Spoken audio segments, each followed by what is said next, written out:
দুর্গাপুরের রাজীব গান্ধী মেমোরিয়াল মেলা ময়দানে দুর্গাপুর উৎসবের খুঁটি পুজোর মাধ্যমে উৎসবের আনুষ্ঠানিক শুভ সূচনা করা হয়। 6 ডিসেম্বর থেকে 15 ডিসেম্বর পর্যন্ত চলবে এই উৎসব।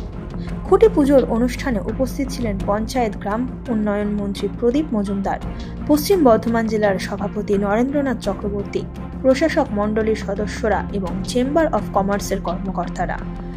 উৎসবের মাধ্যমে দুর্গাপুর শহরের সাংস্কৃতিক জীবনকে এক নতুন মাত্রা দেওয়ার লক্ষ্য রয়েছে। 6 ডিসেম্বর থেকে শুরু হওয়া এই উৎসবে নানা অনুষ্ঠানে অংশ নেবেন বলিউড ও টলিউডের এক ঝাঁক তারকা। উৎসবের মঞ্চমাতাতে আসবেন দেশের শীর্ষস্থানীয় শিল্পী, যা শহরের বাসিন্দাদের জন্য এক বিশেষ অভিজ্ঞতা। দুর্গাপুর উৎসব শুধুমাত্র বিনোদন নয়, বরং শহরের মানুষের মধ্যে একতা ও আনন্দের বার্তা পৌঁছে দেওয়ারও একটি মাধ্যম।